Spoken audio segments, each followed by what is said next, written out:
Dear friends, we are here today to honor the life of our beloved friend, Diane Hill. We are here to bear witness to the mortal woman who moved through this lifetime playing the role of her name, and to the immortal soul which has transcended that role. The teacher often sends a message to students in their last days. Thank you for taking good care of your gift. Diane held to her work through years of serious illness and disability, transforming her suffering, serving the school, and supporting her friends. She did indeed take care of her gift. Let us stand and remember Diane in silent presence.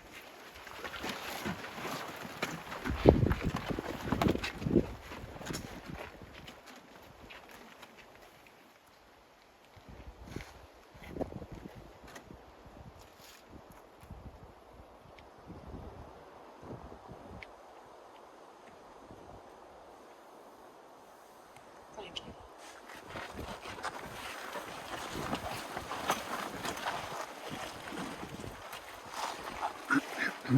The physical body is designed to produce presence and being, and then to be laid aside.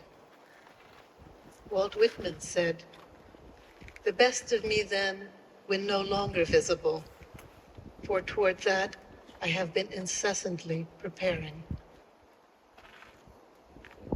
Diane has taken with her the presence that she gained in this lifetime and her connection with sea influence. Our teacher said, "That is all we can take with us, but it is more than enough."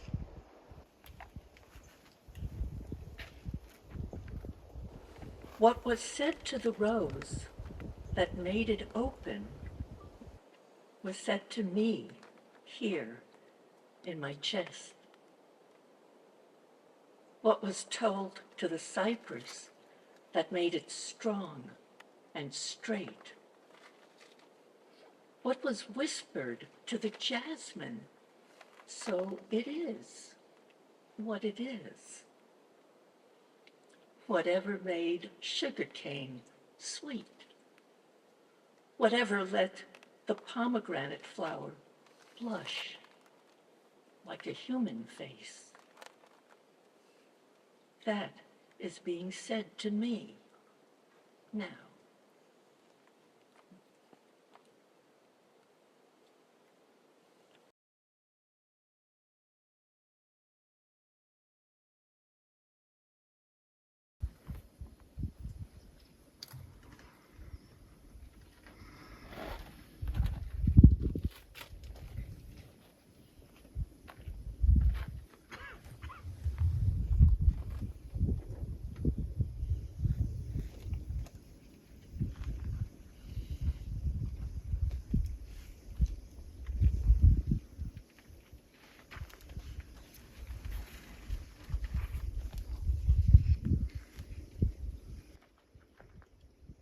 Robert has advised us, whatever you do, make it beautiful. Diane took the advice to heart. She was particularly attuned to natural beauty, and her home was filled with flowers and plants. Her love of nature took her on frequent excursions to experience its beauty. And most of all, she enjoyed sharing this love with her friends. Diane was born in San Francisco on December 14, 1944, and earned a Bachelor's of Arts degree from the University of California, Berkeley. In 1975, she joined the school in San Francisco. A year later, she was asked to move to Cincinnati to direct the center and remained there until 1980, when it was closed. She then moved to Apollo, which was her home for the next 45 years. There she met and married her husband. Diane immersed herself in the life of Apollo while working full-time and commuting to Grass Valley. Her valuation for the school and for Robert was reflected in the third-line roles she played. In the early 2000s, she helped arrange formal dinners in students' homes, as well as fundraising dinners for the Lewis Carroll School. At the Galleria, she assisted with floral decorations and was for a time a crucial part of the events team. She was highly organized and graceful in her efficiency. Until Diane's health failed her, she actively supported octaves at Apollo. Beginning in the 1980s, Diane enjoyed welcoming new arrivals at Apollo, which resulted in enduring friendships. She was emotionally perceptive and understood the challenges students faced when first visiting or moving to Apollo. She would explain the ways of Apollo to them and take them on hikes to Yosemite Valley or Table Mountain. Some of Diane's friends, whom Diane welcomed here, express how she helped them. When I came first to Apollo, it was an unknown environment. Diane was very friendly and warm. She helped me connect with the many aspects of this culture, from harvesting grapes to participating in a reception. She had a way of approaching people, as if you are part of the family for a long time. I feel grateful to have known her. I met Diane when I was going through a difficult time, and she immediately saw that I needed a friend. She was always very positive and able to create a special moment or celebration out of simple, everyday tasks. I remember cooking together, trying many new recipes, and asking her opinion. She was always sincere when it was not as good as hoped, but encouraging at the same time. She supported and cared about everybody and everything around her.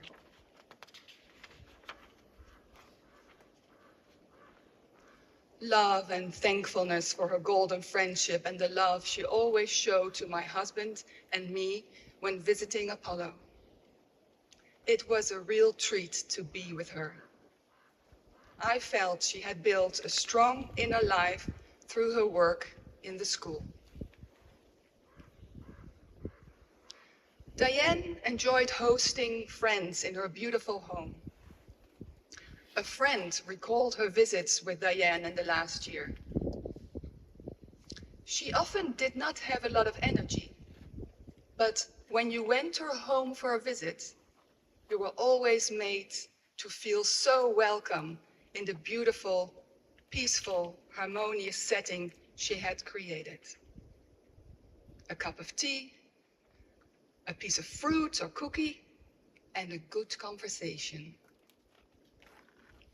One left feeling refreshed. Having pets was a joy for Diane.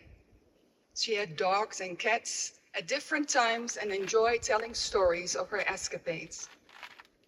She also relished exploring local places with friends, making small events special.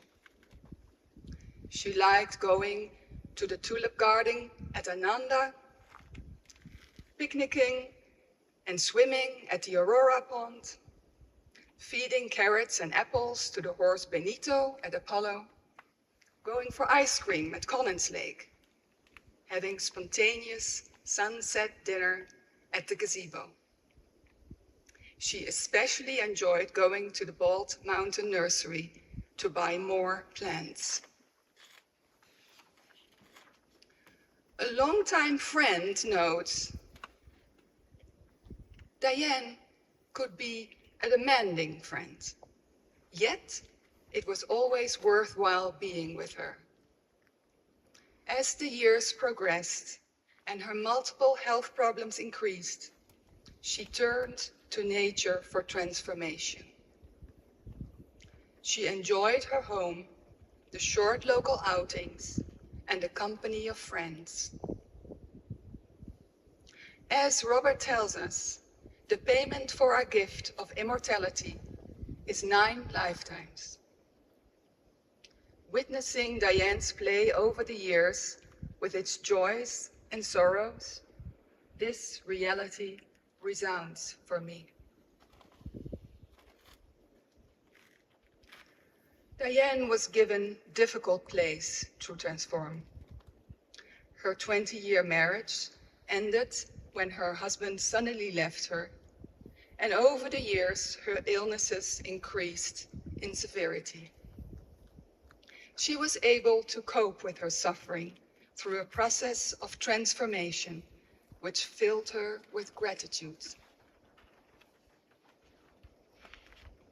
Diane's illness was quite prolonged, but she had brief periods of improvement which allowed her to go to a meeting. A friend recalls seeing Diane one Sunday morning before the meeting at the Galleria. I saw Diane moving about in the salon. I was happy to see her because it meant she was feeling well enough to attend. A few minutes later, I saw her speaking to a young visiting student and saying, "It's this way, I will show you where it is." When Diane came back into the salon, I spoke to her and said, "Diane, I have a photograph to offer you." She looked at me a little warily and said, "What is it?" I said, "You have been quite sick, and the first thing I see you do when you come back is that you are helping someone else." Diane thanked me and replied, "I'll take a photograph like that any day." That is the essence of her being as a student.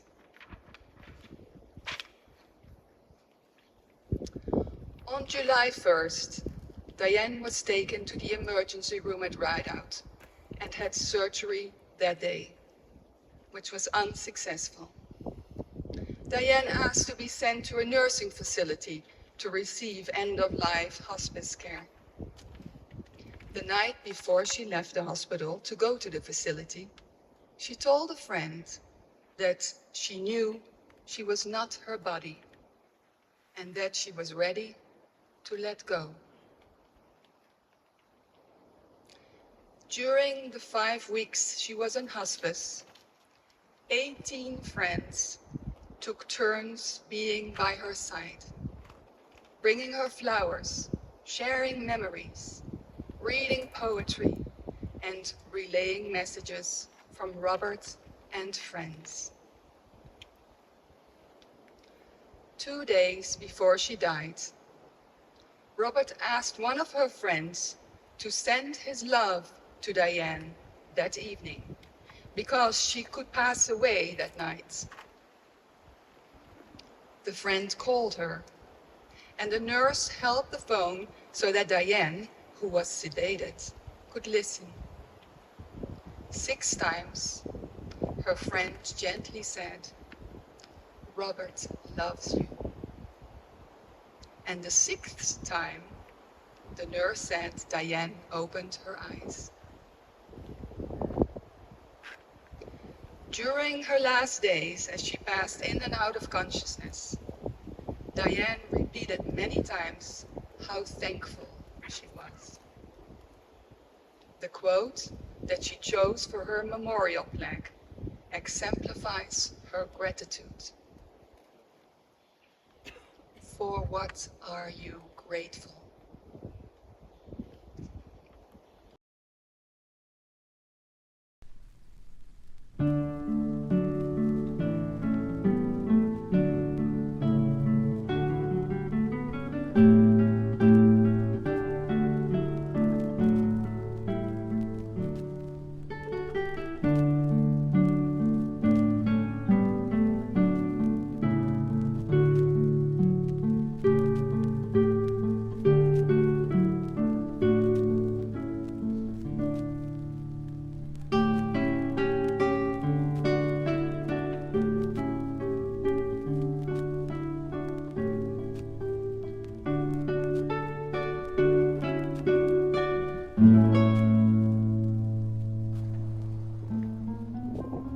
The death of a friend reminds us that our bodies are fragile, our period on this earth temporary.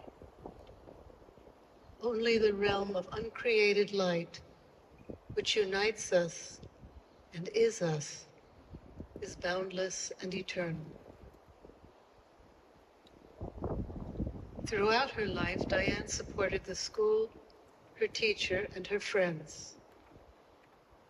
In later years, she navigated her physical limitations wisely, finding ways to share presence and joy in simple moments. She transformed the difficulties of her play into gratitude.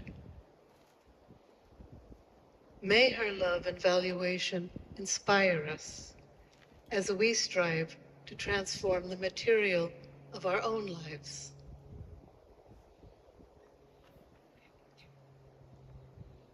The task of this lifetime has been fulfilled. The role of Diane Hill is complete. And the soul that played that role is released to continue its divine journey. Dear Diane, we thank thee.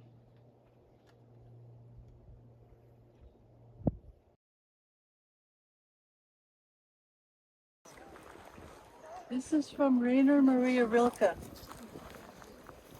Death is our friend precisely because it brings us into absolute and passionate presence with all that is here, all that is natural, all that is love. Death stands before eternity and says yes. Let us toast to Diane, who despite her difficulties managed to find in herself the desire to continue saying yes. So to Diane.